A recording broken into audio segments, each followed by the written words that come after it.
It's episode 12 of a crazy little thing called Lovdev. Let's begin the show.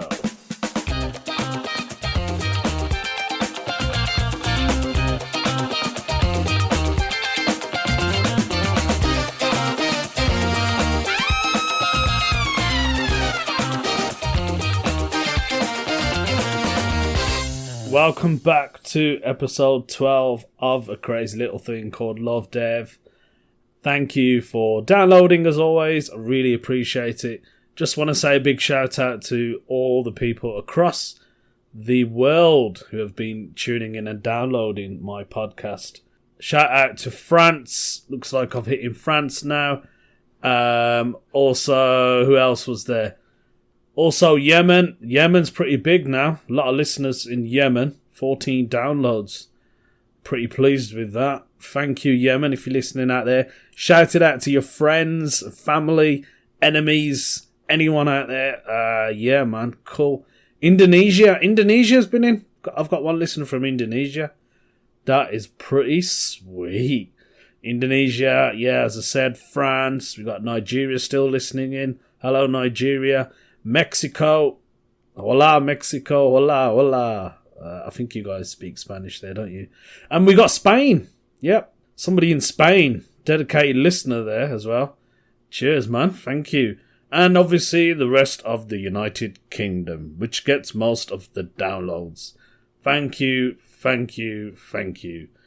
Right. Let's get on with the show. Not sure what to talk about. It's going to be a bit random, but yeah, so it's been a busy week. Kids were off for the week here in the United Kingdom, celebrating Halloween. How did everyone's Halloween go? Hope you had a nice Halloween. I did do a Halloween special. That is episode 11. So I had to pay for music and everything for that one. But yeah, listen to episode 11. It's alright. I do ghost stories. There's 2 stories I had that are personal stories. And then the rest of them are from Birmingham, my hometown, the best city in the United Kingdom, for your information. Yep, so listen to that. Also, what else is there? Yeah, Halloween. We had a good Halloween, actually, me and the kids. On the 30th of October, the day before Halloween, took the kids to Kenilworth Castle. Kenilworth Castle is massive, Kenilworth Castle is. Fortunately, it's in ruins, but there are little bits of it that are still kind of standing up. But I took the kids there, Halloween event called Fright Night. It was good. Yeah, there were some actors there, you know, pretending to scare people. And there was like little role plays going on. Kids loved it. But we got there a little bit late because it was supposed to start at 6. We got there at 6:30. They ring a bell. About 7:30, they ring this bell. Like a school bell. And then, you know, it goes up to the adult mode. So that was interesting. Yeah, I had fun there. Bought some marshmallows. Never had a marshmallow, like barbecued. They had like a fireplace and it goes all soft, doesn't it? That was an experience for me. But and then the kids had a Halloween party at home on the 31st. My daughter called all her classmates and they had like a proper party. It was alright. We left some sweets out, right, in the porch. Somebody nicked the whole tub. They took the whole tub. Not only did they take the tub, they took these little 2 lanterns where you put candles in, Halloween ones. They took them as well. Little thieves. Oh well. That's what you get, innit? Trick or treat. There's another trick or treat. I did the Nottingham Comedy Festival yesterday, my solo show called Punjabi. It's the same show. It's just newer jokes every year. Yeah, it was a Sunday. So it's a Sunday, a day before the kids go back to school after their 1-week holiday or vacation, if you're listening in the US. Yeah, it was alright. It's what I expected, to be honest. I knew it was a Sunday. It was late. The show started at 9 p.m. and I sold 8 tickets and all the 8 people turned up. There was more people upstairs in the bar, but none of them came down. So I still did the show though. I thought, you know what, they've made an effort to come out tonight, and I'm not going to cancel this show. So I still did it, and it was okay. It was all right. Do you know what I mean? It was like being in Edinburgh, the Fringe Festival, because you never know how many people you're going to get in your room. It was like that. I still did it. They enjoyed it. They laughed at the bits they should have laughed at. And they didn't laugh at bits that they should have laughed at. Maybe they just felt a little bit too awkward. But that was good fun. Yeah, I've been doing lots of gigs other than that. Headlined a library gig the other night.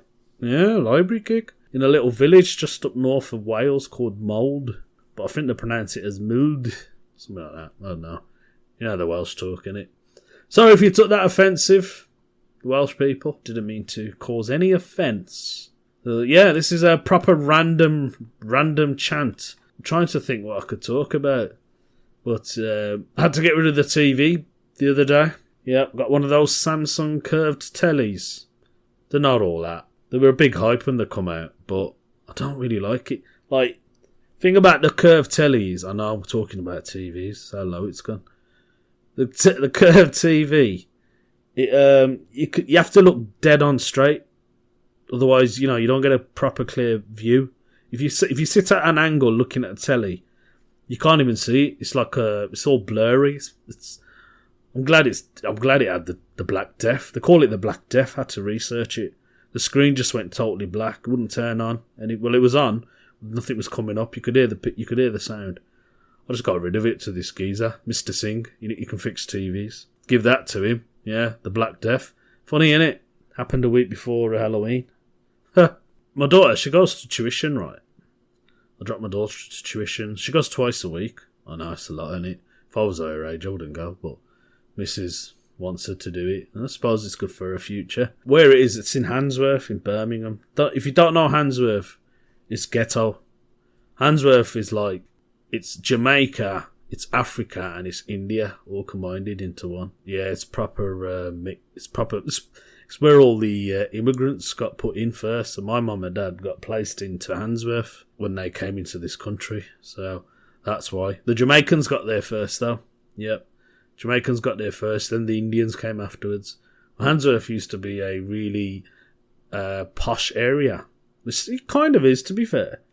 Like, there's big houses in Handsworth. They're massive houses. And I love Handsworth because, my nan used to be there. And I used to love going up to Handsworth every weekend. It's where we get all our shopping from. But Handsworth's gone proper rough now. Like, a lot of people are there now from Europe and East Asia. Like, Middle East as well. So you got a lot of Kurds, you got Polish, you got Lithuanians, you got, what else have you got there? God, you got all of them there now. They're all there mixed in. Which is nice, nice multicultural part of Birmingham. But the bad thing about it is now, there's a lot of drugs going around, And it's one of the worst places, probably in Birmingham, where you can pick up ladies, if you know what I mean. Yeah. Apparently, I heard it's £2.50. £2.50 for a working girl. When I mean working girl, I mean the ones in the corners. You know what I'm on about. Mad, innit? £2.50. My mate told me at work, Baljinder. Oh, God, I said his name. Yeah, Baljinder. He goes, if you go to Handsworth, right? £2.50. Only £2.50. Working girl. Yeah. They give you £2. Anything, £2.50. Oh, man. So, yeah, I dropped my daughter there once. And I got there really early. And I was waiting for about an hour. Thought I might as well just wait around now till she's finished. And there was this £2.50 working girl standing at the bus stop. And she must have thought I was interested because she actually come over to my car. But she didn't approach me. She was like standing behind my car. And I thought, oh God, please don't. Don't come to me, man. I'm not even doing this, man. They're all on drugs anyway, man. It's terrible. But I love Handsworth, actually. And I love, like, north of Birmingham, hitting the black country ends, because a lot of the pubs there now are owned by Indian guys, and what the pubs have started doing, we call them Desi pubs. Now, Desi is a slang word for, like, it's like somebody from back home, like authentic, you know what I mean? It's like saying yardie, like a Jamaican man would say yardie, I'm a yardie man. So, is from back home, but it's proper, if you know what I mean. So these Desi pubs are everywhere now. And they do like mixed grills and everything. It's lovely, man. Mixed grills. Oh, I could have one now. They do the curries and naan breads and like grills, all proper fresh cooked. Yeah, you can get a decent pint in there as well. There's me. My favourite one is the Soho Tavern. It's in Handsworth, Hockley-ish. If you ever fancy a Desi mixed grill and you're in Birmingham, head down to the new Soho Tavern. You will not be disappointed. It's a great pub. My mate used to own that pub. The geezer bought the pub now. He's done it proper up. Like back in the days when I was at college, one of my mates used to own it, and it was proper run down. It looked like a crackling. He had like 2 snooker tables, 1 pool table, and a bar, and that was it. Benches. It was like walking into a social club. It wasn't as classy as a social club. It was proper run down. And then I think eventually sold it, and it was shut for ages. And then this geezer bought it, and he spent a lot of money on it. Cause when you go in, it's pretty nice in there. So there's a lot of pubs like that now, all around the near the £2.50 working girls. Oh dear, yeah. So it's just a random rant. This one, not a lot going on. Got quite a few gigs coming up this month in November. Yep, it's all good. It's Bonfire Night tomorrow. 5th of November. Yeah, Guy Fawkes. I remember when I was a kid, we used to get like this. We used to make a Guy Fawkes man, and we used to put him in a shopping trolley. And the Guy Fawkes man, they actually burn him on the fire afterwards. But they've stopped doing that in this country now because I think doesn't look right, does it? Yeah, penny was it? Penny for a farthing. Penny a guy, that's it. I think it's penny a guy. So 1 pence for the guy you made. I know, a penny. That's nothing now. It was not a lot then. You used to get sweets for a penny, but not anymore. You can't get a sweet for a penny these days. Probably 10p plus. But here's something sweet. How about a weird news story? I know I'm finally doing a weird news story. Probably because I don't know what to talk about on this podcast. So today's weird news story is man sues Apple because his iPhone turned him gay. Oh man, the things that people come out with, innit? To sue Apple for that. I mean, is it because he had an Adam's apple in his in his throat? I don't know. It's funny. Some people actually think a device or some object will probably turn you gay. I remember once my dad, right? Like, I'm a big fan. I'm a big hip hop fan. Like my favourite artist, it has to be the Notorious B.I.G., aka Christopher Wallace, Biggie Smalls. Yeah, man, I loved Biggie and the Notorious B.I.G. He was amazing. You know, his lyrics, they were funny, they were sharp, they were up to... I mean, even today you can listen to it and you can still relate to what Biggie was talking about.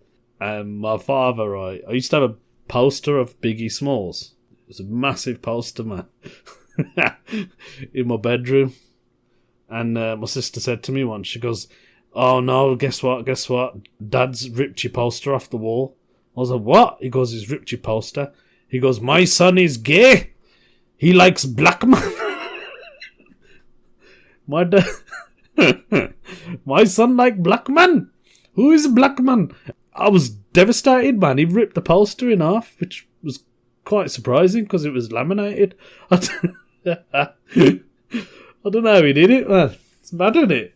So the weird news story is, so this man in Russia has launched a lawsuit against Apple after he alleged that the phone turned him gay. Like, what? It's probably all that vibrating, isn't it? All that vibrating when you get a message. Do you ever get that feeling like, I'm going off topic now, but I don't really care. Like, it happens to me sometimes. I think like my phone's vibrating in my pocket, and it's not. Have you ever had that? Like, your phone isn't even in your pocket, but your legs starts vibrating, and you're like, "Hey, what's that about?" I think that somebody needs to sue Apple for that, or Android, Samsung. I'm an Android man. I'll be honest. I like Android. Yeah. So this geezer, this Russian dude. His name's D. Razumilov, and he wants 1 million rubles, right? That's obviously the Russian currency. When I read that, rubles, I thought, is that even real? What is ruble sounds like something like a board game, innit? Like some kind of piece on a board game, like Monopoly. Anyway, it's equivalent to $16,500. Pounds, not dollars. And so what he did, he was given 69 gay coins of cryptocurrency. So they gave... Oh, go away. That's my WhatsApp. Somebody's messaging me on WhatsApp. I should close it. Let me just close that bloody thing. The money came with a message, right? In English, it said, "Don't judge without trying." So he was told to basically have a same-sex relationship. I mean, come on, man. You're not going to... If somebody sent you a message and said, try same-sex relationship, you're not going to go, oh, do you know what? I've never thought of doing it, but I'll give anything a try for the first time. I mean, come on, man. If you're gay, you're gay, ain't you? If if you're straight, you're straight. If you're binary, you're binary. I don't know what all the binary stuff's about. But if you're binary, you're binary. But why would an app tell you to go and have a relationship with the same sex if you're not even, into that? It's mad, isn't it? I know he's gonna sue Apple for pushing him towards homosexuality since they sent him gay coins in 2017. Does that mean these gay coins, like, he only could use it on like gay apps or something? I didn't even know there were gay coins. There's gay coins, man. Must be tails on both sides. Must be tails on both sides. Oh, this is mad. The court apparently is going to court on October the 17th. Good luck, man. Oh, how can I? Oh dear, that's the weird news. I know it's been random today, and there's not been no proper stories today. Talking about TVs, Black Death, and Ken Castle. Oh well, I'll be trying to make the pods a bit longer. You see, for you guys, because the listeners are getting bigger. The overall the downloads have been low, but it's been reaching across the globe, which is lovely. So, but if you did enjoy today, good luck if you did. I appreciate you listening to this till the very end. Really mean it. Do listen to the other episodes if you haven't already. Especially, as I mentioned before, episode 11. It's a Halloween special. Yeah, it is different from my other ones. I put on a voice and everything. So, yeah. Thanks for listening, guys, okay? Donate to the Patreon page. Don't have anyone on it yet. Nobody wants to give me money for this. You're going to give me money for this? Even if it was like a penny. You can give me a penny. Yeah, penny for the pod. Penny for the pod. Yeah, if you're celebrating Bonfire Night, make sure it's safe, yeah? Don't let off fireworks in the street like some Asian people do. Have a safe day. Take care. Keep listening to the crazy little thing called Lovdev. Take care for that.